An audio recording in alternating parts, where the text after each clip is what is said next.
Та бүхэндээ өнөөдрийн мэндийг хүргэе. Та бүхэндээ их núдл систем, багшийн системээс захин контентыг хэрхэн байршуулах вэ? Хүүхдэд хэрхэн хүргэх вэ гэдэг заавруудыг бичлэгийг хүргэж байна. За багш нар маань захин контентыг бүртгэж оруулахын тулд өөрийн хэрэглээ нэвтэрч орсон байх шаардлагатай. Нэвтэрч орсны дараагаар миний сангийн захин шилэн сан дотор одоохондоо оруулахгүй шүү. Та бүхэн маань сургалтын хөтөлбөр зэсийг сонгож орно. Сургалтын хөтөлбөр гэсэн зэснийг сонгоод ороход дараах байдлаар ингэж харагдана. За тэгвэл баруун гар талын хайлт хэсэг дээр та бүхэн маань аль ангийн ямар хичээл дээр контент оруулах гэж байгаа вэ? Түүнийгээ сонгож хайх төвчлөөр дарснаар сэдвийн сонгууд нь ороод ирнэ гэсэн. За сэдвийн сонгууд ороод ирэнгүүт нь та ямар сэдв дээр контент оруулах гэж байгаа вэ? Тухайн сэдвийг сонгож дээр нь дарна гэсэн. Ээлж хичээлийнхаа нэр дээр дарж орно гэсэн. Дараад орсны дараагаар баруун гар талд байрлах агуулга нэмэх гэсэн нэмэх төвчлөөр дээр дарна. За агуулга нэмэх гэсэн төвчлөөр дээр дарангууд захин контент хичээлийн танилцуулгаар өгөх, захин хичээлээр өгөх, аль эсвэл гэрийн дадлага хэлбэрээр одоо өгөх гэдгээ та өөрөө эндээсээ сонгоно. За би захин хичээлийг сонголоо. Захин хичээлийг сонгоод дараах байдлаар ингэж харагдана. За энэ дээр анхаарах шаардлагатай зүйл. Багш нар маань хамгийн түрүүнд контент оруулахдаа ямар төрлийн контент оруулах гэж байгаа вэ? Тэр тухайн контентийг дээдлийн дөрвөн сонголтоос аль нэгийг нь сонгож оруулна. Заавалч хамгийн түрүүнд одоо төрлийг нь сонгож өгнө гэсэн контентийнхоо. За шиг нь би одоо видео юм уу текст зураг оруулъя гэдэг. Тэгэх юм бол тулд та энэ төрлүүдээс аль нэгийг нь сонгоно гэсэн үг. За тэгээд сонгосныхоо дараагаар яг контент юугаа одоо тэр файл одоо юу гэдэг юм тийм ээ. Материалаа оруулахаас өмнө гарчгийг хамгийн түрүүлж өгнө. За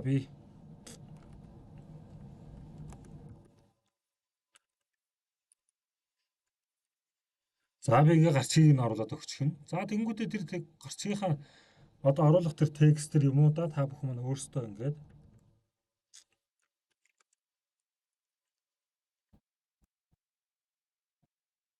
шивээд аль эсвэл өөрөө нэг бэлэн материалаа дуудаа тийм ээ оруулах бүрэн боломжтой. За энэ дээр би ингээд би текстийг оруулаад авчия. За ингээ оруулаад нэмэх төвчлөөр дарангууд таны байршуулсан тэр текст чинь доороо ингээд ороод харагдана гэсэн үг. За энэ бичлэнгээр та маань ингээд хүснээрээ ингээд өөрөө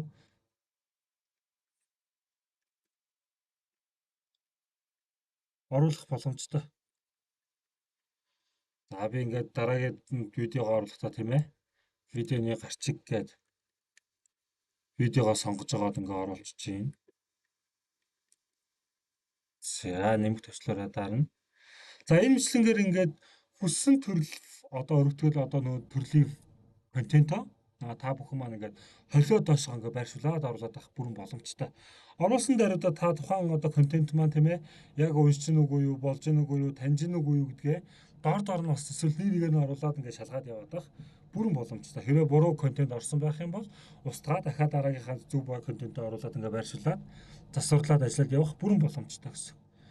За тэнгууд энэ дэр видеоны тэр аудио аль эсвэл текст зураг дээр холбоос оруулж байгаа нөхцөл ямар ч хамаагүй Facebook-ийн холбоос энэ тавихгүй шүү.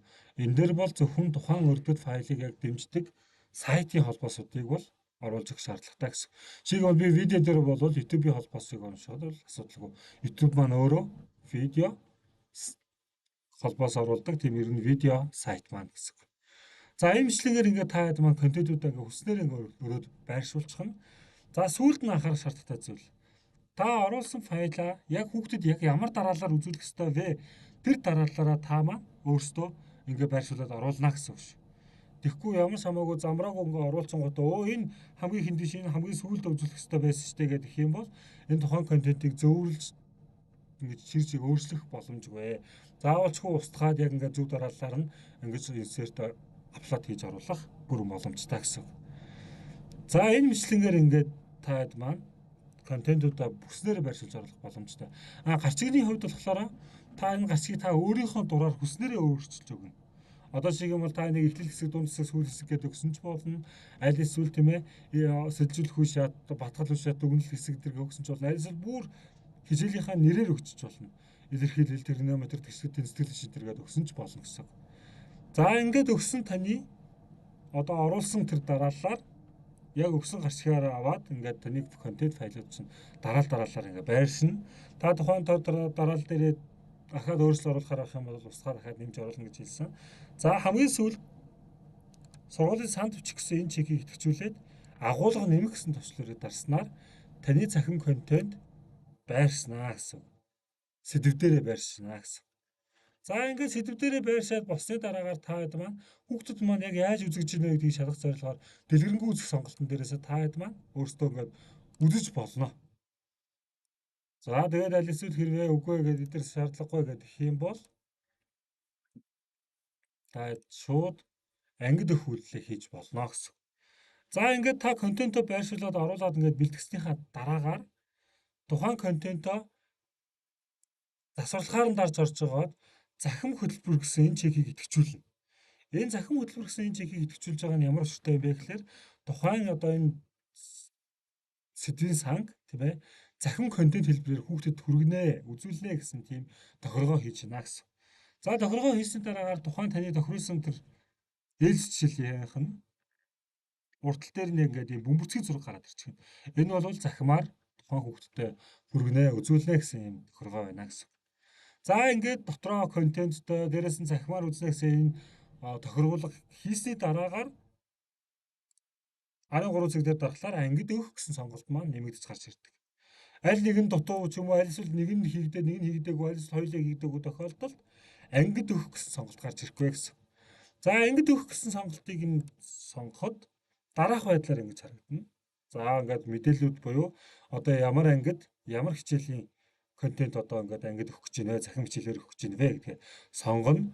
За захин дахин маслан сургалт буюу захим хуваартай тохиолдолд энэ дээдлийн чекийг ашиглана. Хэрвээ захим хувааргүй зүгээр л одоо ангиудаа өөрөө хугацаа зоож өгөөд үзүүлэх гэж байгаа бол доотлын огноогоо тааруулж оруулаад хадгалах төвчлөөр дарснаар тухайн огнооны завсарт тухайн хүүхдэд ангиудад таны контент маань харагдана гэсэн үг байна. За жишээлх юм бол та нэг одоо эхлэх дуусах огноогоо тийм ээ 1 хоногоор 2 хоногоор аль эсвэл бүр 7 хоногоор нь бүр сар улирлаар нь хүртэл тохируулаад оруулах бүрэн боломжтой. Оруулахдаа таны энэ оруулж байгаа эхлэх огнооноос өмнө хүүхдэд харагдахгүй, дуусах огнооноос хойш бас муу адилхан хүүхдэд харагдахгүй гэсэн үг шүү. Тийм учраас яг энэ огнооны завсар харагдах учраас огноогоо маш сайн тооцож оруулж хадгалаарай. За би энийг болохоор шууд ингээ хадгалах туслаар дараад өнөөдрөөсөө 6 сарын 9 хүртэл гээд ингээ оруулчихъя. За оруулсангууд ингээ таны мэдээлэл амжилттай хадгаллаа гэсэн мэдээлэл гарч ирнэ гэсэн. За ингээд би нийт өөрийнхөө ордог 6 дугаар ангиудаа цахим контент хичээлүүдэд оруулж хуваарлсан байна гэсэн. За хуваарлсны дараагаар та хянахдаа яаж хянах вэ гэхээр анги ангаар нь орж хянана гэсэн. За миний ордог 6 дугаар ангиуд ингээд дээдл дээр харагдаж байна. За тэнгууд нь би аль нэг ангиудаа сонгоод би ингээд дараад орчихно. Дараад орсны дараагаар захим хөтөлбөргээд хамгийн ихний зэсэн дээр таны оруулсан байршуулсан контент маань харагдана гэсэн. Байршуулсан контент маань харагдангууд та тухайн контентоо хянахдаа дээр нь дараад орж хянана.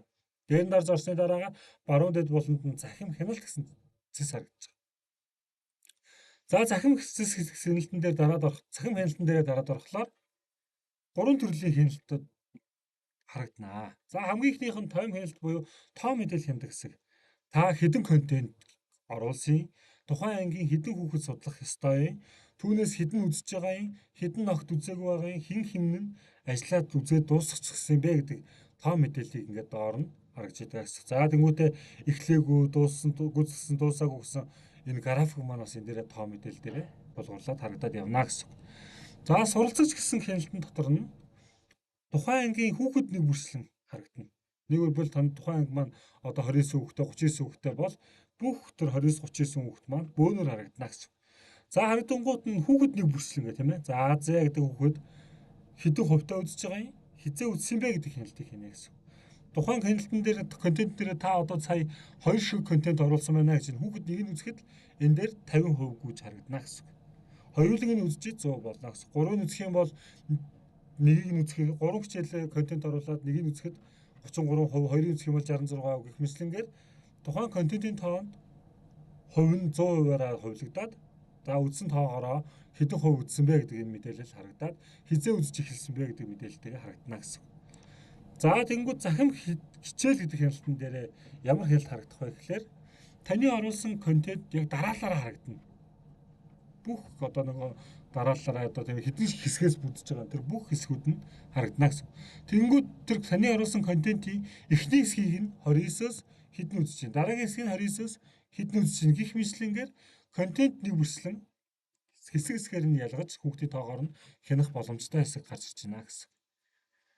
За ингээд та бүхэн маань өөрийнхөө сэдвийн сан дээр контентоо боловсруулаад оруулах нь, оруулсан контентоо тохиргоо хийгээд ангидаа хуваарлаад өгчих нь, өгсөний дараагаар хүүхдүүд маань үзэж гинүү гэдэг гэнэлтаа хийх боломжтой болж байна гэсэн. Ингээд та бүхэн маань захим контентын хичээлийг захимаар явуулах бүрэн боломжтой болж байна гэсэн үг ээ. Анхаарал хандуулсан явдалд баярлалаа.